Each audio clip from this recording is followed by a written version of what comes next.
If you are looking for a holiday destination with cute historic towns, lovely blue water, gorgeous mountainous scenery and lovely food and people, then look no further than Montenegro.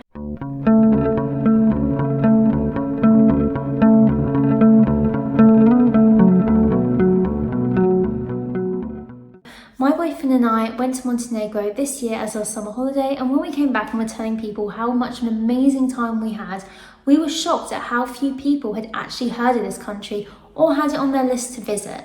So today I'm going to give you guys a full guide on how to travel to Montenegro, where to stay, what to eat, what to do, and loads of tips and tricks. So please sit in, watch this video, and if you enjoy it, please like this video and subscribe. So where is Montenegro? Montenegro is a country in the Balkans. It is bordering on Croatia and Albania and many other countries. It's very similar to Croatia and Albania with its setting. However, it is a little bit more unheard of and not as touristy as these places are. So important information about Montenegro. So their currency is the euro. Most places will take a card, but I would recommend having some cash for parking, for if you go to any little food stalls. Some of the taxis only take cash, so it's definitely worth taking a little bit of cash. The best time to visit is between May to September. Obviously May to September can be a bit risky on weather, but if you usually go June, July, August, it is usually a really nice warm time of year. It can be a bit cloudy, but the sun usually appears after a while and it is still warm on the cloudy days. There's just not as much sunshine. So when you travel to Montenegro, there's kind of two main regions, shall we say, to travel to. You've got the northern central part of Montenegro. This is much more mountainous, farmland, there's vineyards, there's lakes, so really stunning place to travel around. They're quite well known for their meat. You can go to the more southern region called Boca Bay, and this is where you kind of get your beaches, you get the ocean, you get Kotor. So those are the kind of two different places you can travel to. I'm mainly going to speak about Boca Bay today, as that's where we spend the most of our time, and that's probably where most people who want kind of a beachy holiday will want to be traveling to. However, they're super close to each other, so you can easily do both in one trip.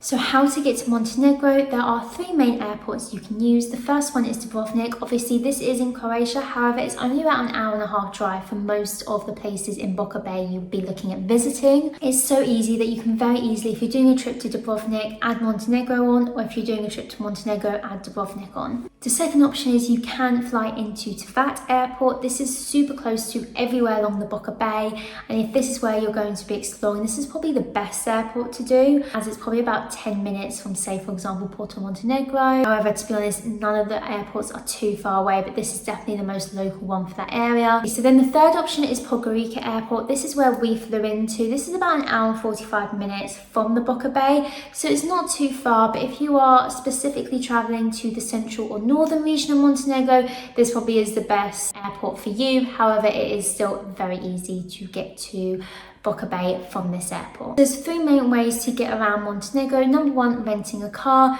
This is what we did. We found this to be actually quite an easy experience. We found driving the roads of Montenegro to be quite easy. You are quite high up and sometimes you are in the mountains, which might stress some people out. I don't think I would have been able to drive that, but my boyfriend didn't have any issues. He's a much more confident driver than me. Found it super easy to get parking in places. We found the whole experience of driving a car to be okay. The second option is public transportation. We used buses a few times. The first time they were really good. They got us where we needed to be. The second time they didn't turn up and we did have to get a taxi in the end. They didn't turn up for about an hour and a half. When we spoke to our taxi driver about this, he said it was roadworks. I don't know if it was just when we were visiting it was like this or if it's like this all the time. So if you're going to use public transportation, just bear that in mind. But on the first day we used it, we did find it was super easy and super prompt. And number three, you have taxis.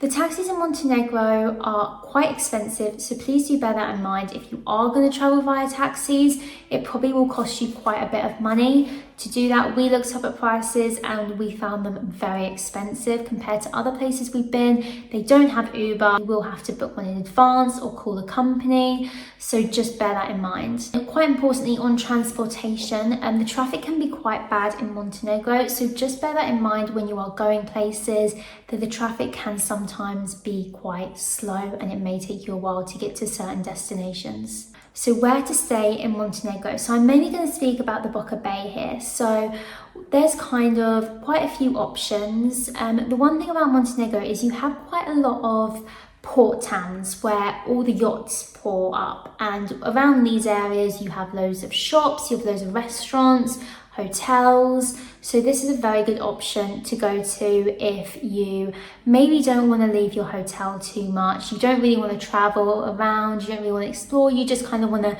relax in your hotel. Then kind of these port towns, Portonovi and Porto Montenegro, are probably for you.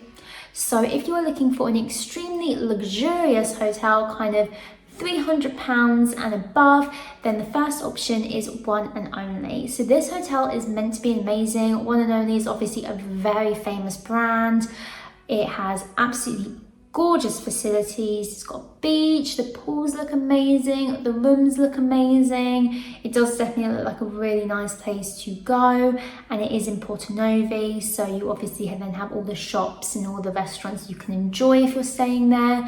And then the other place that is kind of on a higher end budget would be Regent Porto Montenegro. This is where I actually stayed. I thought the hotel was lovely, really good staff. The breakfast was included and that was really nice. The rooms were nice, spacious and clean. And it was a really nice hotel, really nice pool area. The one thing I will say is it doesn't have a beach. So bear that in mind if you are booking, there isn't a beach. And you do have to pay extra for parking at this hotel. I don't know about any of the other hotels, but I do know that this hotel you have to pay €15 a day for parking. Then if you're looking for a budget around 150 to 300, I found a hotel called Palazzo Radomiri, which looked like it had really good reviews. It had a pool. It was a bit more of a boutique hotel, kind of like an older charm, but it looked absolutely stunning. So that's definitely one to look for within that budget. And if you're looking for a budget of about £100, I found a kind of apartment complex called Casa Collection, which would cost you about £100 a night. However, in this budget as well, I found loads of Airbnb, so I'd really recommend looking at Airbnb and seeing if you can get a really nice apartment or house, as they look like they were really well priced and absolutely stunning.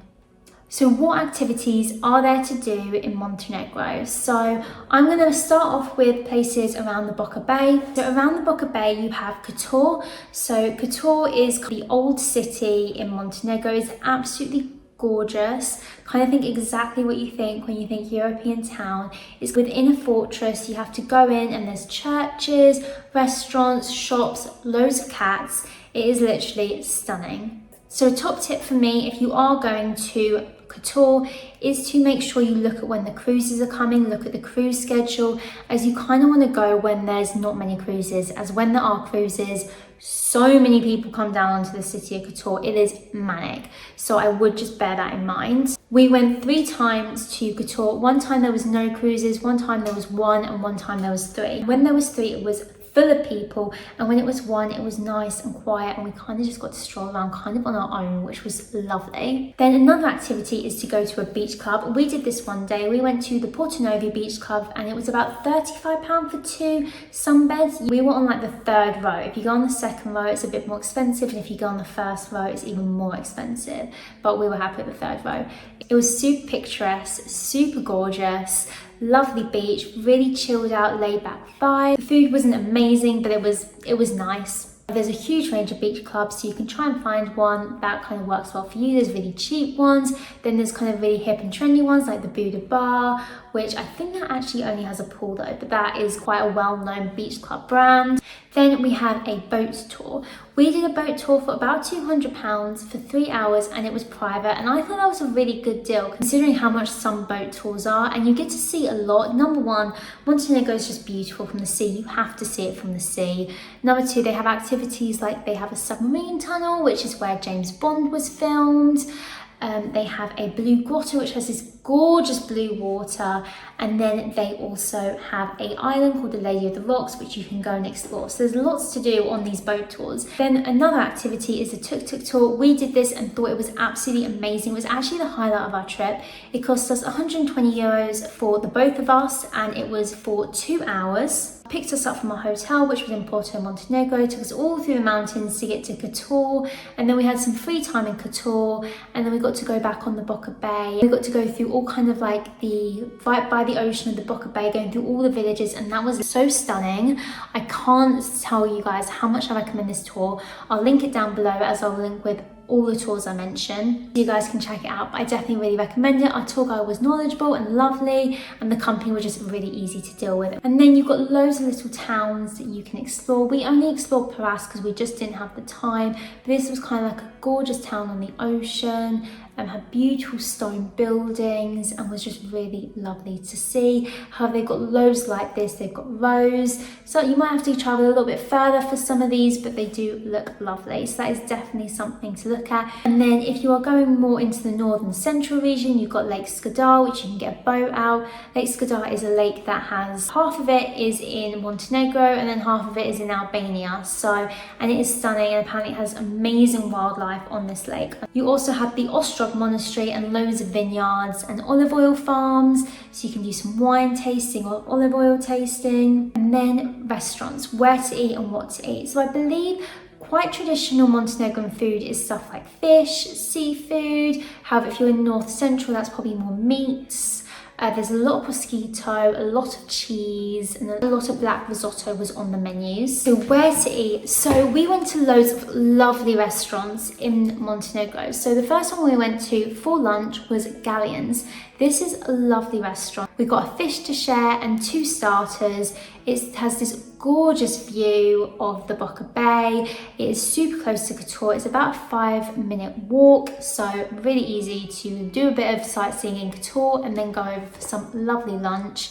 We found the bill to be quite reasonable. It was about £100, but considering the view and that we had 2 starters, shared a fish and shared a side, I think it was quite a good deal. Then you have Maya Bay, which is a Thai/Japanese restaurant. This was actually in our hotel, the Regent, Porto, Montenegro. This food was delicious. The sushi was amazing. I really recommend going to this restaurant if you're in Porto, Montenegro. It was just stunning. It had such a nice atmosphere and the staff were lovely. We went to Stari Mlini and we loved this restaurant. The setting is absolutely insane. It feels like you're on a traditional farm. You have this gorgeous mill, this kind of little river running through. You have this tower you can climb up after you finish your food, and it is just stunning. It's got such a beautiful setting, and all the staff wear, I think, traditional Montenegrin outfits, which was really cool to see. We got 2 starters, I had the black risotto, and I think Antonio had some shrimps. And then we had a fish, which we were told was a Montenegrin fish, and we thought this bill was going to be huge, but I think it was about £60, which for 2 starters and the main being a fish, we thought was super well priced. And then the last restaurant we went to was called Kraken Wine Bar. So this is quite a unique experience. And so basically you drive there and you walk down these steep stairs, and then you get picked up by a boat to take you out to a little platform on the sea. And this company actually ages the wine at the bottom of the ocean. So all the wines you choose have been matured down there, and then they come back up so you can enjoy. They also do things like bruschetta. They have shrimps, they have mussels and fish you can have, and it was just a really cool experience to be eating some food, drinking wine on this raft. It was a really cool experience, and I really do recommend that. So that's it for my guide to Montenegro. I hope you enjoyed this video and I said some informative things. If you guys have any suggestions of any other places you would like to see me do a guide on, then please pop that down below and I will film that video. But yeah, thanks guys for watching. Please subscribe.